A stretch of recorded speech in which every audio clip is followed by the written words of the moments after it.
welcome back to Activity Quest, the podcast that's packed with stuff to do. In this week's episode, we're catching up with some awesome Fun Kids game reporters. Ollie, Tom and Ben are here to play a brand new game. My name's Bex, and every week we go up and down the country on the quest for something epic. Now this week, we've got something you can do at home. I want to introduce you to Tom, Ollie and Ben. They're three of our new Fun Kids game reporters, and they sat in the studio a few weeks ago to play a brand new game. Well, I say brand new, it's Minecraft, but it's Minecraft with a twist. Take a listen. Okay, so Safety Seymour says, "Welcome to my carbon monoxide awareness game. My name is Safety Seymour, and in this world you will learn all about the carbon monoxide. All about what carbon monoxide is, and how to stay safe in its presence. Follow the road to our laboratory to begin your adventure." Right, let's do it. Yeah. So this is Bex from Fun Kids, and we are here today to talk about a brand new game that I haven't even played yet. This is so elite and so brand new that I haven't had a chance to catch it. So tell me, what are the challenges that you have in the game? Technically you need to... One of them is where you have to find all three buttons to make sure that the whole place is secure and there's no more CO in there. Okay. But there's other ones like it's going through where you should place a CO meter around the gas appliances, for example, a boiler and an open fire and stuff like that. Now press where it's supposed to be. No, go down. But I'm going to quick check. No, wait, turn around. Oh, there we go. Now we get the alarm. Oh. Jungle button. So now we check. Why did there we go. Why did it go to that lighting up room? Now, as long as we don't need that cake for something. Right, let's have a look in Where here. can we put it? I think we put it here. Yeah. Right above the stove. Yeah. Let's check. Yes. Did that one correctly. Now let's go to the other lighting up room and then the other lighting up room. I think you should put it... Maybe like next to put the it stove. there, yeah. Yeah. Here or here? Which one? No, bottom one. Yeah, bottom one. There we go. Check it. What? Okay, right, put it one block higher. Oh. Oh, yeah. Okay. So how do you play the game, Ollie? What goes on in it? So it's Minecraft, but it's the education edition. So you have to like talk to these professors and stuff, and they tell you some facts about CO, and you have to write it in your notebook. Mm-hmm. Write down the facts, and then you go through like obviously you do the challenges that they just said. Oh, and it shows you like where you shouldn't, like how you could have a CO leak inside and outside. So like outside like a campfire, you shouldn't put it in your tent. Or like you shouldn't keep your stove on in your camper van when like no one's in it. Let's talk to this guy. Barrelin. Barrelin. I'll do this one. Okay. So Barrelin says, "Hey there, welcome to our carbon monoxide research facility. You're about to learn some crucial information today. Inside you'll find out what common sources emit CO, like faulty heaters, car exhaust and even camp stoves. They'll also teach you the best places to install CO detectors in your home and what to do if one ever goes off. It's really important stuff. Knowing these basics can save lives. Have fun and stay safe." Oh, so does it take you around lots of different places? Yeah, and, like you can teleport into different places, like the lab, and, like outside and stuff. Yeah. So did you guys learn some stuff that you had no idea about? Yeah, because I don't really learn that, like about CO that much in school, so it's a good way to learn. Yeah, and Ben, how about you? Were you just like, oh my goodness, I'd never known about this? Yeah, kind of. I played the game a couple of times before, so I found a note from that. But before I played the game, I've learnt a lot more, about CO. Yeah, how about you, Thomas? I've learnt about it in school, but also as a game, you do learn a bit more as a game at school. And I'm not I don't know much about CO, so can you give me like maybe a little thing that you learnt about it from the game?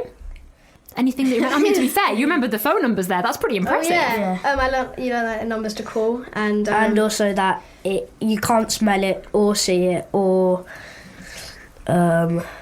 touch it. Yeah. Yeah. And it's like, it's apparently it's colourless, so it has no colour at all.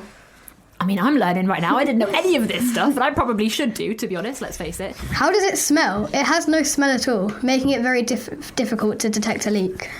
Okay, this is one of the answers for our challenge. Oh, there we go. So carbon monoxide. Wait, let's just put... What is carbon monoxide? We can put... You there we go. can't see... No, you can't smell it. You can't see or smell it. it. You can't smell it. Okay? So if you were to play the game again, is there anything you would do differently? Not really. No? You think you smashed it straight away? Yeah. You were like, yeah, I've absolutely got this. I respect this. Excellent. Okay. I think one thing that we could have done differently is though when we for the orange door and the yellow door we couldn't find the pressure plate because we hadn't talked to everybody. Yeah. Okay. So if we make sure we talk to everybody then go, that would be nicer. All right. So that's like a top tip for anybody else playing. Oh yeah. And make sure that you pick up the notebook on the way in because you can write down notes and stuff. Oh yeah. Because Okay. before and after you play the game, it gives you a survey on either way. So before you play the game, you can do a survey, and then after, and it will show you the progress Like you made. compared. Oh, that's pretty cool. So you can see the difference. Yeah. Oh, that's awesome. Yeah. It sounds also. How long did you spend playing the game? Like, how many levels are there? Is it just one level to get through? Is it lots of different places? Yeah, there's lots of different places. In total, it took us 40 minutes to complete. Okay. But yeah, like I said, you go like teleport from different places. Yeah. It's not really levels, but it's just sort of like It's almost like an escape room game in a way, isn't it? I yeah, guess? kind of yeah. Yeah, that's really cool. And did you guys think, you know what, I want to develop my own game in the future?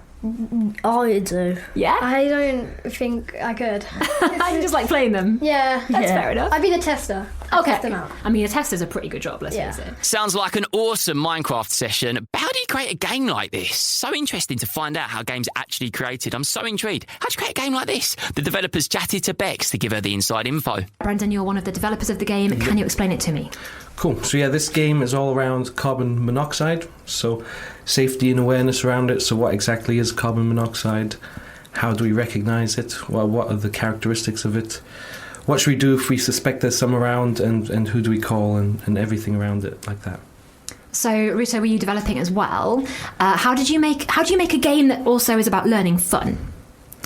That's a very good question, and that's one of the key things for us to make it fun, because children can learn while having fun and consciously learn as well.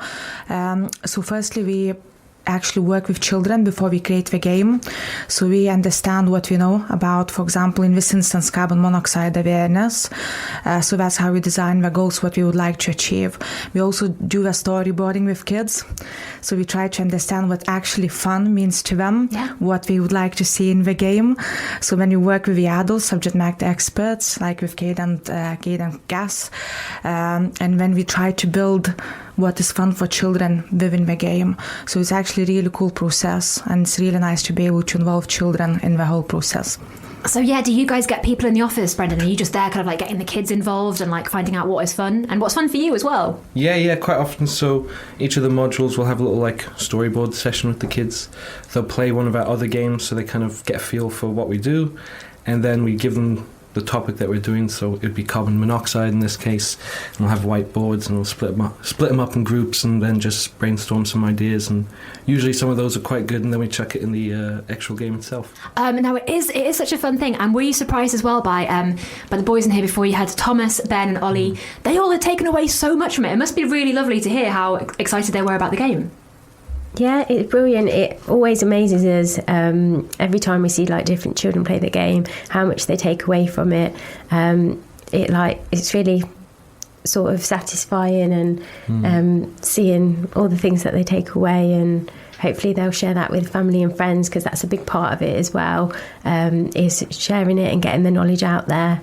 Hopefully we can get everybody clued up on CO and get carbon monoxide alarms in everybody's house. Speaking of things you take away from it and learn from it, I mean, we're adults, but was there something that you learned when you were making this game where you were like, oh yeah, I didn't know that was a thing? Did you learn anything, Brendan, when you were surprised by it? Yeah, I didn't know the phone number beforehand, so Okay, that yeah. was one. Yeah, and then obviously I knew the kind of basic idea of carbon monoxide. It's invisible. You can't really smell it, detect it.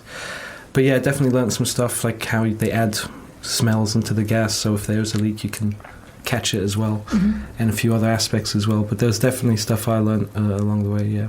I mean, I want to give a top tip to people who are listening right now. I want to give them like a sneaky insight. Give us some, like I asked the boys before, what's your top tip if you're playing the game? What one thing that people wouldn't know if they didn't listen to this podcast? Do you have good advice for playing the game? Let me think. Or something to look out for? Good advice. I definitely keep make use of that book and journal, little book and quill thing you get in the game. Keep track of the things you're learning along the way, the characters you're talking to, because you put it into practice towards the end of the game as well, so it's good to have it on hand. Okay, keep a note of that. Okay, Ruta, how about you? Do you have anything to look out for? I think not rushing through, keep reading, talking to different characters. Yeah. Because you can learn lots, and different characters can give you lots of advice. Okay, and from a player's point of view, anything you wanted to... So I would say the most important thing to take away from the game is that once they've learnt the gas emergency service number would be to get an adult, or even if they've got their own phone, to save it in their phone so that if they need it in the future, then they've got it there on hand. And I could be putting you all on the spot here, but what is the number? We've mentioned it so many times, I feel like we should know it. So it's 0800 111 999. Excellent, thank you very much. Can you imagine if you didn't know that? I'd be very, very upset. Guys, thank you so much for telling us all about the game, and it sounds awesome. Thank you. Thank you. Thank you. Thanks for having us. Thanks, guys. And if you want to play the game, you can give it a go for yourself at funkidslive.com/safety. That's all we've got for you this week. I'm Bex, and this has been a podcast from the UK's children's radio station, Fun Kids. Listen to me on your DAB digital radio, online, on the free Fun Kids mobile app, and on your smart speaker. Just say Play Fun Kids every weekday from 4 p.m. See you soon.